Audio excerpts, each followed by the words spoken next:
Hey y'all, welcome back to my channel. If you're new here, hi, I'm Nike, not like the shoe, more like the goddess. And today we're going to get into my updated silk press routine. So for the products that I use in my hair, it may look like I'm using a lot, which I mean, I kind of am, but honestly, I use them all very sparingly, so they never really weigh down my hair. And the K18 that I just rubbed on my hands, I typically wouldn't even do that for my silk press routine. I usually reserve it for the wash directly before. It's one of those products that doesn't need to be used every wash, just like the Color Wow anti-humidity spray that I use thereafter. And that's typically why I don't like to use them together, because they're best used with different routines. So the Color Wow is best used on my hair when it's freshly washed, damp, right before blow drying. And the K18 is best on like towel dried hair. So like there's an impediment in my routine when I do them back to back. And that's why you saw me having to saturate my hair with water again after I let the K18 sit, just so that I can use the Color Wow. As far as my technique goes, I really prefer blow dry brushes for stretching my hair. Specifically this T3 one I've been loving as of late.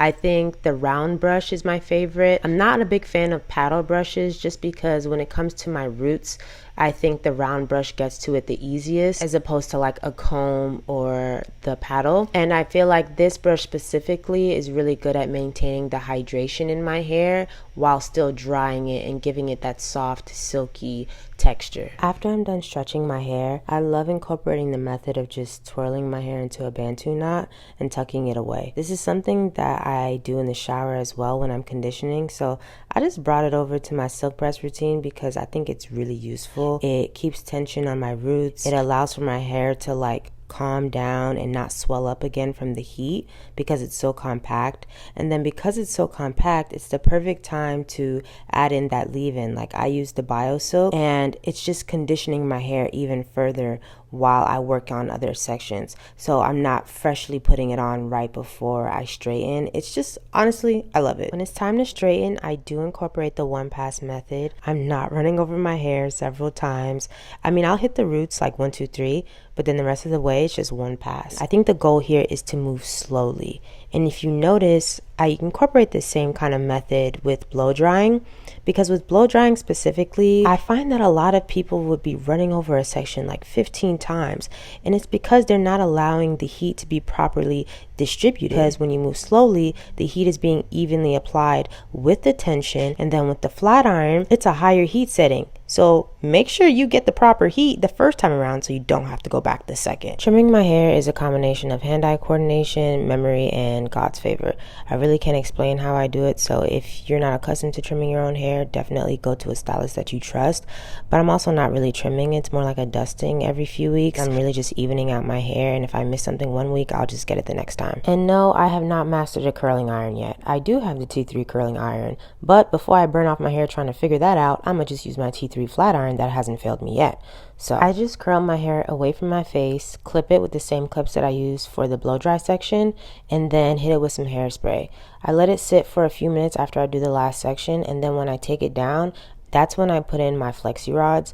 I really feel like my hair thrives when I let it set overnight, and so that's why I like to use the flexi rods I have at home. I'm not using no silk rollers, nothing like that. I just double them up, put a satin scrunchie over it so it has some satin to lay on, and call it a day. One thing about my presses is that they never come out the same way every time, and I think that's mainly due to the fact that I don't actually keep track of how many rods I'm using overnight. The last press that I did gave more of this 90s effortless blowout kind of vibe because I used less rods.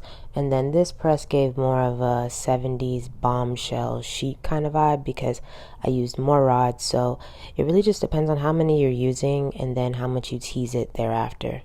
I really wanted this process to feel intentional. I didn't want it to just be about having straight or silky hair because I've never really cared about that. If you follow me for a while, you know that about me, that like straight hair isn't really my vibe. But I don't really want to be on the vibe that I've been on. If we're being frank, I don't want to be so chaotic all the time. I think a lot of my personality is being spontaneous, is going with the flow, but I'm tired of being like knocked on the rocks. so to speak, like constantly just like bumping at every single turn. That's why I'm taking this approach. And hopefully this will kind of propel me into finding more productive ways to channel my stress and feelings of being overwhelmed and not really go straight for my head. Because it's showing, Nikes. It's showing that you're batshit crazy. Yeah, it's showing. And if you're someone like me who is constantly like switching it up and you think it makes you quirky or whatever, I get it. I get it. But you're also going through it. I promise. Because if you look at your life and you think, oh, it's chill, it's fine, and your hair is always changing, you may want to dig a little deeper. You may want to look a little closer. Because I promise you that stems from some real chaotic shit in the brain. You just wanted to change it. And then after like 3 days, you're tired of it. That inconsistency. It's telling. I haven't seen any real damage. You guys saw my hair in the video. It looks fine. It looks healthy. And I've straightened it like, 3 times now? I think I have one more time to straighten it before my 6 months is up. So I'll probably be straightening it again in June. And my 6-month trial is up in July because I started this in February. So yeah, we'll see where we're at by then. Hopefully everything's evened out and then we can really assess the growth. But yeah, guys, hopefully you enjoyed this video. Make sure you're subscribed. Okay, press the button. Press the goddamn button. Y'all know where that's from? Let me know if you know where that's from. Drop it in the comments. What movie? Make sure you give me a thumbs up. Some girl. And I will see you guys in the next one. Okay, love you. Bye. Wait, can y'all tell I can't see? I have an ulcer in my eye and I'm so vain I cannot put on my glasses. I literally cannot. So I don't even know. Was I squinting a lot? I was trying my best not to. I was just going with God while I was filming. I was just focused on talking. I wasn't even trying to look too hard at y'all and see myself because I'm beautiful. But yeah, I'm still giving chaos. I don't think this regimen is working. All right, now I'm gone.